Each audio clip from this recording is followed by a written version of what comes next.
আসসালামু আলাইকুম ওয়া রাহমাতুল্লাহি ওয়া বারাকাতুহু। প্রিয় দিনী ভাই ও বোন, আজ আমি আপনাদেরকে এমন দুটি আমলের কথা বলবো যে আমলগুলো করলে আপনার সন্তান আপনার কথা মানবে, আপনি যেভাবে বলেন ওইভাবে শুনবে, এমনকি আপনার সন্তান আপনার কথায় উঠবে বসবে। প্রিয় দিনী ভাই ও বোন, এটি আল্লামা কাশ্মীর রহমতুল্লাহি আলাইহির দেওয়া আমল। এটি হাদিস থেকে প্রাপ্ত আমল। আল্লামা কাশ্মীর রহমতুল্লাহি আলাইহি তার কিতাব খাজাইনুল আসরারের মধ্যে অত্যন্ত পরীক্ষিত দুটি আমলের কথা উল্লেখ করেছেন। যদি কেউ এই দুটি আমল করতে পারে এবং সন্তানের প্রতি খেয়াল করে এই আমলগুলো করে, তাহলে অবশ্যই অবশ্যই ওই সন্তানটি তার কথা শুনবে, সে যেভাবে বলবে ওইভাবে মানবে। প্রিয় দিনী ভাই বোন, এখন কি আপনার সন্তান আপনার কথা শুনে না, আপনার অবাধ্য হয়, সে বিভিন্ন বখাটে ছেলেদের সাথে চলে, ইনশাআল্লাহ আপনি এই দুটি আমল করুন। ওই দুটি আমলের কথা বলার পূর্বে আমি আপনাকে কয়েকটি বিষয় বলছি, আপনি একটু মনোযোগ দিয়ে লক্ষ্য করুন। প্রিয় দিনী ভাই বোন, আপনি কি আপনার সন্তানকে মোবাইল দেওয়ার পূর্বে এই কথা চিন্তা করেছেন যে এই মোবাইলের কারণে সন্তানটি নষ্ট হয়ে যাচ্ছে? আপনি কি তাকে কোনো বুজুর্গানে দিনের ঘটনা শুনতে দিয়েছেন? আপনি কি তাকে বিভিন্ন সুন্দর সুন্দর ঘটনার বই কিনে দিয়েছেন? আপনি কি তাকে বিভিন্ন সাহাবীদের ঘটনা শুনিয়েছেন, যে সমস্ত ঘটনার মধ্যে সে পাবে যে মা বাবার খেদমত করতে হয়? আপনি কি এই সমস্তগুলো করেছেন? আপনি কি আপনার ছেলের হক আদায় করেছেন? আপনি কি আপনার ছেলেকে দিন শিক্ষা দিয়েছেন, নৈতিকতা শিক্ষা দিয়েছেন? যদি শিক্ষা দিতেন তাহলে অবশ্যই অবশ্যই সন্তানটা আপনার কথা মানত। প্রিয় দিনী ভাই বোন, আপনি কি তাকে ওয়াইজ করণীর ঘটনা শুনিয়েছেন?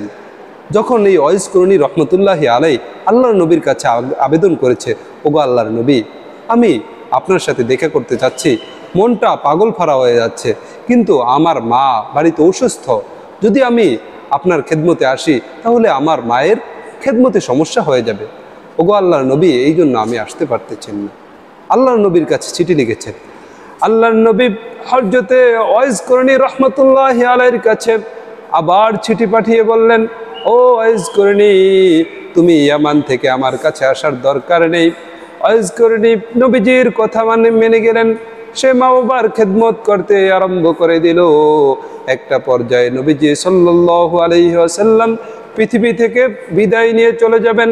হযরতে ওমরে ফারুক রাদিয়াল্লাহু তাআলা আনহুকে বলে গিয়েছে, ও ওমরে ফারুক, যখন ইয়ামান থেকে হজ করে নিয়ে আসবে তুমি তার কাছে দোয়া চাবে, কারণ এই হজ করণীর দোয়া মহান আল্লাহ তাআলা কবুল করে নেবেন। সুবহানাল্লাহ, আল্লাহু আকবার। কারণ সে মা বাবার খেদমত করেছে। এই মা বাবার খেদমতের ব্যাপারে মহান আল্লাহ তাআলা কোরআনের মধ্যে নিজেই বলেছেন, ওয়াকাদা রাব্বুকা আল্লা তা'বুদু ইল্লা ইয়্যাহু ওয়া বিল ওয়ালিদাইনি ইহসানা।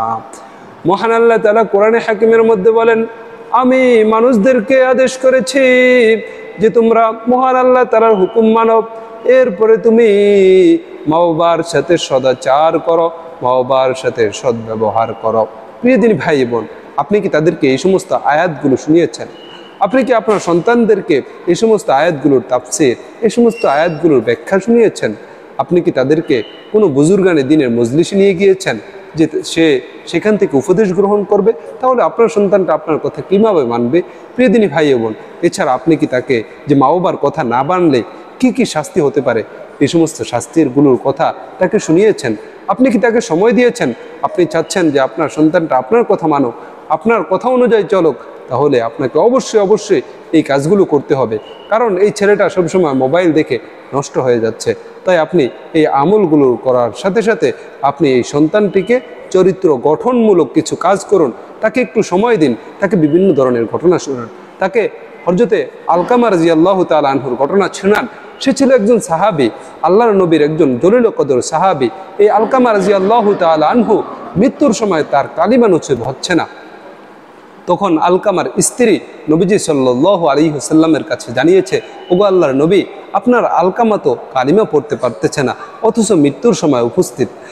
তখন আল্লাহর নবী হযরতে আলকামা রাদিয়াল্লাহু তাআলা আনহুর স্ত্রীকে বলল, যাও যাও, তুমি বাড়ি চলে যাও। এদিক দিয়ে হযরতে বিলাল রাদিয়াল্লাহু তাআলা আনহুকে পাঠালেন, যাও তুমি গিয়ে দেখে আসো আলকামার কি অবস্থা।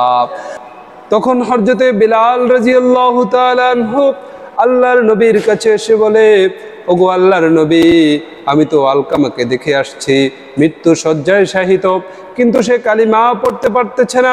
তখন নবীজি সাল্লাল্লাহু আলাইহি ওয়াসাল্লাম এক সাহাবীর মাধ্যমে আলকামার মায়ের কাছে সংবাদ জানিয়েছে যে যদি আপনার সম্ভব হয়, আপনি যদি পারেন, তাহলে আল্লাহর নবীর কাছে আসতে বলেছে, আর না হয় আল্লাহর নবী আপনার কাছে আসবে। তখন আলকামার মা অনেক কষ্ট করে নবীজি সাল্লাল্লাহু আলাইহি ওয়াসাল্লামের কাছে এসে উপস্থিত হয়। তখন নবীজি সাল্লাল্লাহু আলাইহি ওয়াসাল্লাম ওই আলকামার মাকে জিজ্ঞেস করে, ও আলকামার মা, তোমার আলকামা কেমন ছিল? তখন নবীজি সাল্লাল্লাহু আলাইহি ওয়াসাল্লামকে আলকামার মা উত্তর দিল, আমার আলকামা অনেক ভালো ছিল। সে 5 ওয়াক্ত নামাজ সময় মতো আদায় করত, সে নফল ইবাদত করত, রাতে উঠে তাহাজ্জুদ পড়তো, এমনকি সে জিহাদেও যেত। তখন আল্লাহর নবী বলল, ও আলকামার মা, তোমার আলকামা তোমার সাথে কেমন ব্যবহার করেছে? তখন আলকামার মা বলল, ওগো আল্লাহর নবী, আমি একটা বিষয় নিয়ে তার প্রতি অসন্তুষ্ট।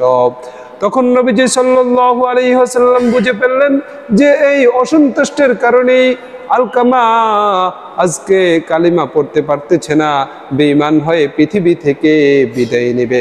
তখন নবীজি সাল্লাল্লাহু আলাইহি ওয়াসাল্লাম সাহাবীদেরকে বললেন, ও সাহাবায়ে কেরাম, তোমরা কিছু লাকড়ি সংগ্রহ করো, আমি আলকামাকে জ্বালিয়ে দেব।